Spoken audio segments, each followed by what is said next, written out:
You are now listening to America's Podcast episode 27. Dang, right? You're pretty good with this. Not gonna lie. It's like we've been doing it for a minute. I know, right? So today we're talking about how to grow outdoors. Day 0 through 30, you're gonna learn what supplies you need, basically how to do it, what to expect. And also, we have a special guest on this episode. Since we are dropping this Memorial Day, I figured I'd mention he is a Marine Corps veteran, and his name is Gregor Coffaro. Gregor Coffaro. I call him Brethren. Brethren, yes, that's another excellent name. Yeah, he's a great guest on this episode because he doesn't know a ton about growing, so he asked us a few questions that are just help us kind of bring the conversation forward. Yeah, and we hope you like this one, guys. We've had great response just from growing in general, so we want to help you this year. Follow along on our own garden, and of course, share your pictures. Tag us. Yeah, heck yeah, we love seeing your pictures already. And also we tell you about the feeding schedule for nutrients and watering and all that kind of stuff. So in your plant placement, you're going to learn a lot. If you're looking to get into outdoor growing, this is the episode for you. Nero. Oh, aloha, everybody. This is America's Podcast, of course. And we're welcome to the podcast is Our special guest, Brethren. Gregor. And he is a Marine veteran that is also a cannabis advocate, just to give you a little background on him. But he'll be joining in and sitting in on this growing episode. We're going to do a short mini series of episodes this growing season to basically teach y'all What to expect. And along the way of our garden, we're going to try and inform you before it happens, obviously, of what to expect and what things we're overcoming and things to look out for and stuff. So this particular episode is just going to be focusing on when, like, starting your grow to month 1, what you're going to see. For sure. So we're talking clones or seeds, and then all the way to month 1. So yeah, you can follow along in this short series, and you can basically be able to grow your own cannabis by listening to this podcast. Pretty freaking cool, y'all. So yeah, Gregor, if you want to say hi so they can recognize your voice. Hey, my name's Gregor, and Marine Corps vet. Thank you guys for having me. Raw. Woohoo! Hell yeah. Okay, so clones versus seeds. We go heavily into this, and by the way, Gregor is an excellent example to have on the show right now because he doesn't know a lot about growing. So he's going to be able to basically ask questions along the way. Yeah, 100%. And I'm pretty sure he's going to have some questions for us that we wouldn't have thought of otherwise. So yeah, pretty excited. But yeah, clones versus seeds. We have a very in-depth episode about that, episode 2, where we talk heavily about what's the advantages between each one and what to do. But to just go over it shortly, clones are a little bit easier to grow because they take less time, because seeds, just to get to the height of a normal clone, takes about 3 to 4 weeks. Mm-hmm. Seeds will grow stronger, meaning that the taproot that seed produces is a lot stronger than the roots of what a clone will grow. So if you want to have bigger trees, you want to go with the seed. And would you say too, technically, like, the genetics are going to be stronger in a seed versus a clone because a clone is coming off of a mother plant, and of course the more clones you take off of a mother plant, the genetics are I don't know if I would say like decreasing, but like it's not as potent, I guess you could say. Yes, 100%. Yep, that is correct. So to backtrack for you, Gregor, for what a clone is basically when you have a mother plant. What Ray's talking about is basically a plant that's left fully developed. That's fully developed. It's been in the 18 to 24 hour light cycle to keep it from flowering its whole life.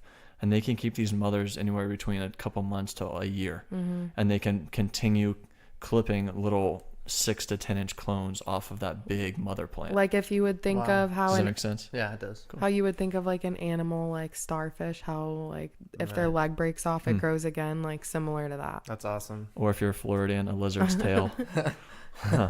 So clones versus seeds, there's pros and cons to both. And then I guess, of course, if you want to go into like starting with either of those, what the difference is between seeds and germinating them, getting that started versus a clone. For sure. So seed germinating, like I said, if you're wanting to do this, you're going to want to take 3 or 4 weeks prior to do a seed. If you want to put it outside fully by June, you're probably going to want to start your seeds by May 1st. Seed germinating is pretty darn easy. Is you just get a moist wet paper towel and put the seeds in the middle, make sure they're fully surrounded by dampness, and then place that in an enclosed container like a Ziploc container or like whatnot. a Tupperware or like a Mhm. Pyrex with a lid. Exactly, for about 2 to 3 days, and then check it. Open the little paper towel very gently. You should see these roots starting to grow, It's like a little tail. like a little white tail. It's pretty cool. And about 3 to 4 days into it, they should have about an inch long taproot, that white tail, and that's when it's good to go to plant into a bigger container. Yeah, and you don't really want to like contaminate that. So when you're actually taking the seed and inserting it into the soil, you don't really want to be like messing with that root. You want to grab it by the head, the shell of the seed. The brown part, yep. And then when you're planting it, we kind of use our finger and open up like a 1 to 2 inch hole. Maybe leave a little bit of room at the top of your pot so that as your seed is growing and sprouting, you can also add soil to the top of your pot to give it a little bit more space, and it's a little steadier, I guess you could say. Yeah. But make sure your taproot root is face down when you're Yep. So placing it in the soil. Yeah, so the white tail goes distal, goes down, and Starts to grow down from Some there. anatomy for you. Yeah. It goes down from there. Yeah, it goes down and up from there for sure. So you want, typically what I would recommend is, if you're going the cheaper route, use red Solo cups for basically from going from a seed in a paper towel to a red Solo cup. And what you want to do with the cup is take scissors and cut 4 to 20 freaking slices at the bottom of the cup. What this does is, when you water the plant, it allows the water to escape and to slowly drain out of the cup, because you don't want to have water just holding in there without any place to go. That's not good for the roots. It needs somewhere to go, especially if you overwater it accidentally, which is common. So yeah, you take your red Solo cup. I almost said soil cup, which it is. At this point it is. Which recommendation real quick on soil? Any of those? Yes. So unlike a lot of plants, cannabis does not like a ton of nutrients. It can't work in Miracle-Gro. It's going to burn it. It's going to... And who it's wants gonna- to smoke that? Horrible. Yeah, exactly. It's going to negatively affect it. So they are picky. Cannabis is picky on the soil. An easy recommendation that pretty much anyone can get, even my buddy in Canada can get it from Amazon, is Fox Farms Ocean Forest soil. That's just a decently organic starting soil. So yeah, you can start out in red Solo cups or 1 gallon containers is what I recommend. The container I also recommend is a smart pot, or a pot that air can flow through. What's a smart pot? Great question. So instead of having a plastic container that's hard, The material's different. yeah, so you'll have what we bought the other day at the grocery store is basically It's fabric. It's a breathable. It's a breathable fabric. Yeah, and you can move it too. It's Yep. got handles. And it comes in tan and black, which we recommend tan because then the sun's not beating down on it as much, which is allowing the soil to retain more of its moisture over time. Mm-hmm. So yeah, just like a car seating, you'd rather have a tan interior than black if you don't want to get your bum hot. And so even with when you're starting a clone, you can use the 1 gallon. You don't really want to start in a Solo cup when you're doing a clone because it's bigger. So great transition. So yeah, you're gonna be 3 to 4 weeks after a seed, you're gonna have a red Solo cup. It's time to move it to probably a 1 gallon or 5 gallon container. At this point, this is where a clone would come in, because this is the same height and same growth, same height. So yeah, stage. you have your 3 to 4 week old seed that's 6 to 10 inches tall now. And same thing, if you bought a clone from the dispensary, if you're lucky enough to live in a legal state, you now have a 6 to 10 inch tall clone you literally just bought from the store. So for us, for instance. Yes. And so with the clone too, like you get it from the dispensary, right? And they basically put the rock wool cube in like a plastic, and then they put it in a paper bag and send you away. When you take the clone out to transplant into your pot with soil, do you have to like dip it in water, like wet the rock wool, or can you just put it straight in the pot in the soil? Yeah, that's a good question. So if you're going to have your clone out for any specific time, you can't immediately plant it when you get home or whatever. Which that's what you want to do though. Yes, it's more advantageous to, as soon as you get home, plant it in your soil. But if you can't, dampen the rock wool cube. And it can't get over wet. It can't like fall apart. So dampen it. But I wouldn't pre-dampen it, because when you do your main watering, as soon as you do plant the clone in the soil, that's when everything's gonna be fully saturated. Perfect. So what I'm telling you in this instance, when you go home, if you have a 1 gallon, 3 gallon, or 5 gallon container, which is what I recommend for outdoor, or if you have a garden box, which is a half or of the ground. yeah, or the soil, the freaking earth. If your soil around that is nutrient dense, or if you have a garden box that's like a half a foot to freaking 4 foot in depth, you're good to go. So you take your clone and literally plant it. Probably you want the rock wool cube at least an inch under the soil, under the top layer. So you dig out. What I do is I take my little containers, fill them 80% full of soil.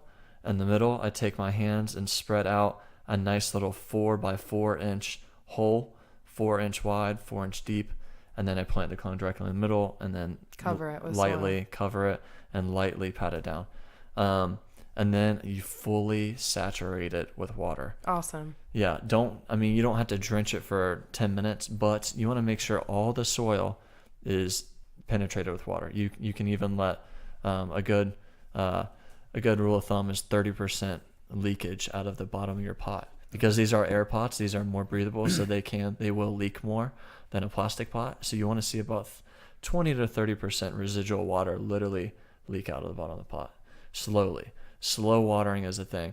Don't go in there and fast water your stuff, because that's not good. It's not good for aeration in the soil and stuff like that. So slow water for sure, and make sure to get all areas of the pot, not just the middle. Another big thing is this is an addition. So this is a supplement. This is creatine to your muscles. You can use a certain bacteria or a certain supplement for nutrient for right before you put the clone in the soil, which is it helps the roots grow faster. I think there's certain companies that do this, but talk to your local garden store and they'll know what you're talking about. But yeah, there's a certain bacteria that you can put in a powder form. And what you had was like Great White or something, I think. Good memory. Yep, Great White. And I think that's a pretty common company. And yeah, you put that on before you put the clone in the soil, and it helps the roots grow faster. So Well, and so the other basic thing to know in this whole process is like, when are you planting this? Because outdoor grow season, you have to have 14 hours of sunlight. So this year, I think and you can just Google like literally sunrise to sunset, and then you can manually calculate out how long the sun is out. 14 hours or more. So I think this year that's like June 7th or something. okay. But if we want to just kind of fill them in too, like we tried to start our outdoor a little bit early this year. And when we were doing that, we were supplementing it with like indoor light. So I would take my clone inside at the end of the day and give it the additional 2 to 3 hours. But then when we had some like incremental weather and cold and cloudy and rainy, Yep. they all basically went into flowering. So So we got explain that too, and just making sure when you're starting your outdoor grow that you have the time Thank outside. you. Mahalo. Because even the supplementing light just becomes a pain. And Heck yeah. we just lit a joint, by the way, Yes, heck yeah. of Purple Punch. That's yum, nice. Indoor which ground. we Please grew. don't ash on the fucking ground. There's an ash there for a reason. This is a nice garage. Which we grew. Okay. We grew the Purple Punch outdoor last season too, Yeah. which is cool. Yep. So cannabis there's 2 stages of cannabis. Let's bring it back to the basics. Sorry, I always say that term. I'll figure out another term to say soon. 12 minutes. We'll bring it back to the basics. Cannabis has 2 stages of life: vegetative and flowering. Vegetative is its first stage of life. That's when it's an infant, it's a toddler, and fucking teenager. And then boom, when it gets less than 12 hours of sunlight or indoor light, it will flower. And that's when it goes into its flowering stage. So ultimately, you want your plant to be in vegetative stage for at least 2 to 3 months. So we're talking June, July, August. And that's like what we're talking about here. So that's really all you need to know for this episode is the veg stage. Because you said how many weeks of that? Correct. So the plant is naturally going to flower by itself based on when the outdoor sunlight reaches a time at which it wants to flower. So yeah, Right. and like August, October timeframe is when it will start. But yeah, we're getting ahead of ourselves. Sorry.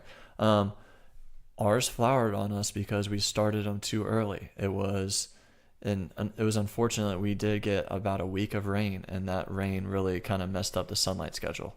And so it put the plants in flowering. and that's no bueno because they're a freaking foot tall. Yeah, so just so y'all know, look up wherever you are living and growing at to get the 14 hours of sunlight. Heck yeah. Basically. Another thing is direct sunlight. It needs to have at least 6 hours. So let's talk about indirect versus direct sunlight. So Ray's saying 14 hours. That's 14 hours in total. So meaning when the sunrise comes up, 6 hours to when the sunrise goes down, 8 p.m. So 6 a.m. to 8 p.m. That's 14 hours. That's what she's saying. That's indirect sunlight. The plant can be in the shade, but as long as it gets 14 hours of decent sunlight, then it's going to grow. And in this case, when you're starting out in the first month, and you have this seedling in your solo cup or you're just starting your clone, you don't want to set it in direct sunlight, right? Because we can kind of compare that to like bringing a baby to the beach, right? You don't want to burn it and fry it up when it's so fragile. Yeah, perfect analogy. So great point. It definitely, either a clone or a seed, doesn't matter. A seed, most likely you're going to be supplementing it, of course, with indoor light. But a clone, same thing. As soon as you get it from the store, it's not going to be strong enough to soak up all the full spectrum of the sun. It's just too damn harsh for it. Just like an infant freaking baby, you can't bring it to the beach without sunscreen and freaking being there for 5 hours. That's not good. Same with the plants. So for the first like week, you would say, right? First week to 2 weeks. I would say just be gentle with it. The first 3 to 5 days, I would put it in the shade, and then after that, I think they're pretty much good to go in the full sun. Yeah, cool. That's what I would recommend. So I guess other than that, like their first week, they know, how to start it and outside. Maybe explain kind of their calendar and how often they should be feeding or watering it. Heck yeah. Before I forget, there is a really cool sun app that I like to use that actually shows you. So if you don't know like your yard and you don't know where the sun rises from and sets, you don't know how long it'll be out and what area of your garden gets better sun, there's a really cool sun app. I'll link it in the show notes, and it basically takes your GPS. So you can have good placement in your garden. Great placement, because that's key. You want to have the most direct sunlight. That's pretty obvious. The more sunlight, the better for sure. So this app is really cool. You can stand in your yard, walk around, and kind of rotate yourself. And it's based on your compass, your GPS, and your phone. And it rotates with you, and it shows you where the sun comes up at, where it's midday, where it's going to be at, and then where it sets. Ultimately, if you could get more morning sun than afternoon sun, the better, because it's a more blue spectrum of light. We can get deeper into that with like flowering. It's better for flowering. But it's also a colder time of the day, too. In the afternoon, it's going to be more hotter sun. So that's more advantageous. But hey, you know what? Our plants get afternoon sun, more direct light afternoon. So they're doing really well, but more advantageous that morning if you can. Sorry, can you please go back to where you were saying? How long is this? 17 minutes. Okay. High ass, thinking it's like 900 minutes. I was going to ask you, if you miss, a certain amount of hours of sunlight on a day, and you bring it inside for light, what kind of light do you use? Great question. And that's if you can do that and you know it's going to be raining for a couple of days, hell yeah, bring it inside if you have a light. Well, what I did was I just went to Home Depot and got like a traditional desk lamp. And I got one that clips as opposed to like sits on its own, because that way I could clip it at whatever height I wanted it to be at depending on the plant. And then I just used a CFL, which is a compact fluorescent light. And there's different, wattages and different lumens. Right. And I just picked one of the higher wattages. And I think it was like, I want to say 2,500 lumens. Does that sound crazy? Yeah, it sounds about right. Okay. Yeah, sounds about right. Yeah, you can do that for sure. Which is not at Walmart, surprisingly, but it basically looks like a spiral light bulb. Right. And they fit in a generic lamp, yeah. Okay. So yeah, if that's a one plant setup, that's great. Good thing about that too is like it doesn't emit a lot of heat, that type of light. So that's what a lot of people have issues with is heat. Then they're having to cool the room down. Yeah. So that's an easy way to Yeah, so that's great. So that's definitely a good budget way to do that. A little CFL cost light. me maybe $15 tops for Nice. that little setup, one Yeah. plant. And that's good. I mean, look, if it's for a couple of days, it's not the whole freaking season. You're not going to grow under this for the whole season. It's okay to do that. You might have some people like, whoa, what the hell? Why would you put under like a rinky-dink light? Just any light alone that's like brighter than a freaking light at the top Like of your a room natural light, yeah. is going to be better than nothing. Is going to be better than freaking clouds and rain. But that's a good like single plant light because of Mhm. course, I mean, Austin also has like a 300 watt LED or something that's more the size of like a placemat. Yeah, so and also I used to have a 300 watt CFL, and that's good for like 4 to 6 plants. You can put that at like a 3-foot height, about a foot and a half above the plants, and that's going to keep them in that veg mode, that veg stage, which is obviously needed because you don't want them to flower early on you or you get nothing. And if we would have kept supplementing them with the indoor light, they would have been fine. Yep. But we didn't. We just left them outside. Yep. So all good. We'll get new clones, but Exactly. So yeah, I mean, we could have kept on bringing them in, but honestly, I thought they were good to go. I thought they could have been. Honestly, I think it's because the 6 days, 7 Of the days of rain. rain. Yep. That's what did it. well, so the other thing too, just as people are starting, is for your resources or starting materials, you can go to your local grow store, or a lot of this you can order on Amazon. So depending on what your budget is and how serious you want to be, you can kind of base like your starting materials off of that. Yep. So starting materials would be smart pots or plastic. I would get some scissors. You're gonna have to trim anyways within this season, so get some decent scissors to cut the plants with. It's just more precise.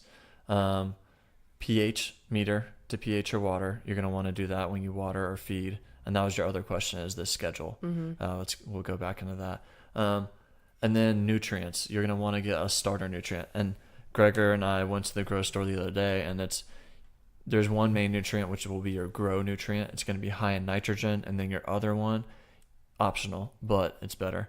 Also get a micronutrient. So we got Flora Grow, Flora Micro, and yeah, those are basically the 2 nutrient groups that you need.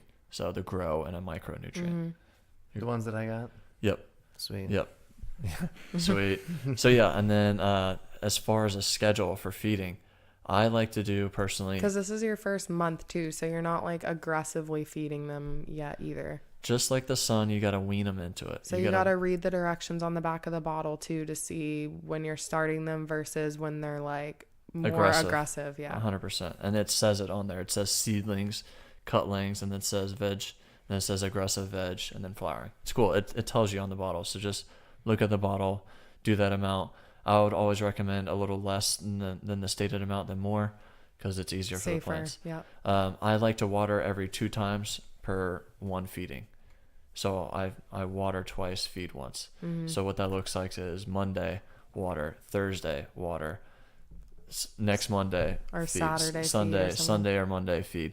A rule of thumb, literally a rule of thumb, stick your pointer finger deep in the soil. If it's dry up into your knuckle of your pointer finger, it's time to water or feed. It's like when you're cooking brownies and you pull them out of the oven and you stick a toothpick Yep. in it and you're like, is it raw in the middle or is it done? Ray with the analogies, I'm telling you. On Just point. like that. Oh my goodness. Just like that. Just like that. Dude. Don't even worry. I high ass thinking about brownies. Sounds funny. good. Okay, too. So, for the first month, what are you doing as far as topping the plants or doing haircuts or stress training them? Like, what do people need to know about maintaining or training your plant in the first month? Anything So crazy in the first few weeks? Yeah, so it depends. The strain is going to grow. Every strain is going to grow different, but the ones that are taller, Sativas. yeah, and it's just genetically how they are. But I don't train until they're about 3 branches high. So 1, 2. Okay, branches. That's a good way to describe it. Yeah, about 3 levels high, 3 to 4 Because tiers it's not like high. leaves. It's different tiers or branches. Yeah, and that's looking to usually be probably about 10 to 16 inches tall. And I train them, and what that means is basically you could have, if you didn't train them, the plant would just literally go straight up. It would grow straight up. And it would look more like a traditional tree. Yeah, and if you train them young Tall and in certain types of training, you can make them shorter and fatter Wider. and soak up more surface area. So all the leaves are getting sun versus just this one tall point. So it's basically like an umbrella versus when the umbrella is folded in, you know? So certain training techniques like low stress training, you can take the branches and literally tie a string to the side of the pot and pull them down. And then they grow downwards and out because you're literally pulling the branches down and it's forcing them to grow outwards. Another way, my more favorite way, is topping. And Ray knows how to do this beautifully now. It's basically your 3 or 4 tier mark high, and you're going to take the middle of the clone where it's growing the newest bud, the newest leaves, not bud, excuse me, the newest growth, and you're going to Node, is that what you call it? The node. You're going to literally pluck it. I would look up on YouTube how to do this just because you can see exactly what to do. Or the weed tube, which we're on. Yes, and I will upload a video of how to do that because we did do a video of that. But yeah, and that's what it's going to do is grow more surface area to your plant. It's going to increase the yield. And more stalks will shoot off of the main stem as opposed to it just growing more vertically. Yes. Preach. Fuck yeah. And so, yeah, I like to do that when it's about 3 to 4 weeks old, depending on height. And structure, growth wise. And then, like, are they needing to pull any of the leaves off yet, or little things like that? Great questions. Or looking at the leaves, that's big too. Yeah. Yes, that's huge. So this is kind of how I describe, like, when you're plucking off the leaves to people is like, okay, so if you see little scraggly ones at the very bottom or ones that, like, might look like they're showing some weird color, like sometimes the plant will turn more of a lime green or a yellow or something like that. That's good to look at because you can notice what different deficiencies, if the plant needs more nitrogen or what have you. But I would pull off those types of leaves.